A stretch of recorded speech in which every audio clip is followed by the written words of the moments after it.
At first, Henry was England's golden boy, strong, handsome, adored. But behind the smiles and splendor lay the heart of a tyrant. King Henry VIII, the man who changed a nation, shattered a church, and left a trail of blood across England's history. This is the story of his reign of terror, his reign of blood. When Henry took the throne in 1509, he was every bit the Renaissance prince, educated, athletic, and devout. England rejoiced, expecting a new Arthur to usher in a new age of Camelot. But as the years passed and power hardened his heart, Henry changed. He was no longer the scholar king, but a ruler who demanded absolute obedience and destroyed those who defied him. In the early years of King Henry VIII's reign, the court glittered with nobles of ancient blood. Among the highest was Edward Stafford, 3rd Duke of Buckingham. Buckingham was wealthy, proud, and too close to the throne of England. Unlike King Henry, whose claim to the English throne was somewhat dubious, having been hard won on the field of Bosworth by his father, Buckingham was a descendant of King Edward III. His bloodline was so pure, so close to the throne, that he stirred both admiration and deep suspicion. He bore himself with kingly pride, sometimes even behaving as though he, not Henry, was destined to rule. Buckingham is said to have worn a gown worth £1,500 at the wedding of Prince Arthur and Catherine of Aragon. When Henry became king, Buckingham was elevated to the Privy Council. In 1512, he served in King Henry's army that invaded France, and in 1520, he attended the extravagant meeting called the Field of Cloth of Gold between King Henry and King Francis. The Duke of Buckingham's power, prestige, and closeness to the throne roused King Henry's jealousy, and when whispers spread that if Henry were to die without an heir, Buckingham could claim the throne, King Henry had had enough. In 1521, the Duke was arrested on charges of treason. The official accusation that Buckingham had listened to prophecies predicting Henry's death, and that he had designs on the throne himself. The evidence was flimsy, mostly the word of paid informers and servants with grudges, but it mattered little. In Henry's England, suspicion alone could mean death. On the morning of May 17, 1521, Edward Stafford walked to the block with dignity. A man once second only to the king, now brought low by ambition, paranoia, and betrayal.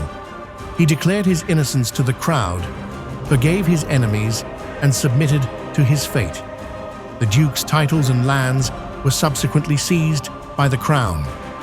With Buckingham's fall, Henry VIII sent a clear message. No bloodline, no title, no honor would shield any man from royal wrath. The reign of terror that would come to define Henry's later years had begun. In 1531, a kitchen boy, Richard Roos, prepared a pot of porridge or pottage for John Fisher, the Bishop of Rochester, and his household. Hours later, 17 people were violently ill, and 2 people were dead. The bishop himself survived, but the cook, Richard Roos, was boiled alive. There was no real trial. King Henry, who had a great fear of poisoning, made murder by poison a treasonous offense, which warranted being boiled alive. King Henry was implicated in the poisoning incident, as the Bishop of Rochester was a staunch opponent to King Henry's marriage to Anne Boleyn. His vocal opposition may have been the catalyst for the king to try to remove the bishop through poisoning. The cook himself said someone gave him the poisonous substance. Also, it must be noted that killing the cook was a dramatic response, if not an overreaction to the crime. Could the king have something to hide? Henry decreed that Rose was guilty, and demanded a special punishment. Rose was boiled to death at London's Smithfield in 1532, a horrifying death meant as a public warning. When Henry broke with the Catholic Church to marry Anne Boleyn, not everyone followed. John Fisher, Bishop of Rochester, loyal to Rome, refused to acknowledge Henry as head of the church. For that, he was imprisoned in 1534. During his imprisonment, Fisher was made a cardinal by Pope Paul III. This angered King Henry even more, and in 1535, the bishop was beheaded on Tower Hill. The Carthusian monks of London, like Bishop Fisher, stood firm in their faith. Between 1535 and 1537, a total of 18 monks were killed for their faith. On King Henry's orders, they were dragged from their monastery and arrested. Some were disemboweled, and others were chained upright and starved slowly to death. Their faith, loyalty, and principles could not save them. Elizabeth Barton, the Holy Maid of Kent, was a simple woman who claimed visions from God. She warned Henry that if he married Anne Boleyn, disaster would follow. Elizabeth began having visions at age 19. At first, she fascinated Henry, who accepted her prophecies because they supported the social order that Henry wanted to maintain. However, over time, her prophecies changed, and soon she began prophesying that King Henry would die within months if he married Anne Boleyn. This did not sit well with Henry. By now, her influence had grown, and in her, Henry saw a threat.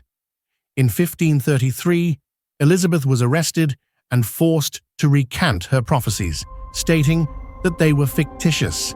She was found guilty of treason, dragged through the streets, forced to confess to false prophecies, then hanged at Tyburn, her body displayed to the masses. Elizabeth was only 28 years old. The message was clear. Prophecies against the king have no place in the world. Anne Boleyn, the woman Henry defied the Pope to marry, gave him a daughter, Elizabeth, but no son. When Anne miscarried what midwives described as a male child in 1536, her fate was sealed. She was arrested on false charges of adultery, incest, and treason. 5 men were accused alongside her, including her own brother, George Boleyn. One by one, they were executed. Anne's final moments came at the Tower Green, beheaded by a skilled French swordsman. Later, young Catherine Howard, Henry's 5th wife, was accused of past and present infidelities. She was just a teenager, but was shown no mercy. Her desperate cries for mercy were ignored. In 1542, she too knelt at the block, another queen destroyed. Thomas Cromwell, architect of Henry's Reformation, engineered his divorce from Catherine of Aragon, which paved the way for Henry to marry Anne Boleyn. Thomas Cromwell rose higher than any man before him. During his lifetime, he held the titles of Master of the Rolls, Lord Great Chamberlain, Governor of the Isle of Wight, Lord Privy Seal, and Chancellor of the Exchequer. But when he arranged Henry's disastrous marriage to Anne of Cleves, Henry's fury turned on him. King Henry felt that the marriage had put him in a difficult political position, as aggression between the Duke of Cleves, Anne of Cleves' brother, and the King of France was mounting. If the two territories went to war, Henry would be obligated to fight on the side of Cleves, his new wife's country. However, this went against the agreement Henry had previously made with France. Besides that, Henry made it known that he did not like Anne of Cleves. Cromwell was arrested in 1540, stripped of titles, and condemned to death without a trial. By July of that year, he was executed as a traitor. Margaret Pole, Countess of Salisbury, the niece of King Edward IV, was one of the last members of the Plantagenet line. For over 2 years, she was imprisoned in the Tower of London. Her crime: Margaret's son Reginald opposed King Henry's rulership, his marriage to Anne Boleyn, and his supremacy as head of the church. Reginald even called for the princes of Europe to invade England and depose King Henry. Margaret was guilty by association, and even though she proclaimed her innocence in 1541, at 70 years old, she was dragged to the scaffold. It took the executioner several blows to end her life. It was a final, barbaric act of vengeance against the dying Plantagenet dynasty. King Henry VIII is remembered for his 6 wives, his break from Rome, and the birth of the Anglican Church. But behind the grandeur lies a darker truth, a reign built on ambition and soaked in blood.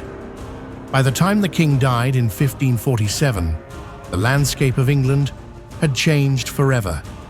Monasteries were dissolved, churches emptied, and thousands executed. Power was centralized in the hands of the king alone, and though he left behind a son and 2 daughters, he also left behind a kingdom steeped in fear and terror.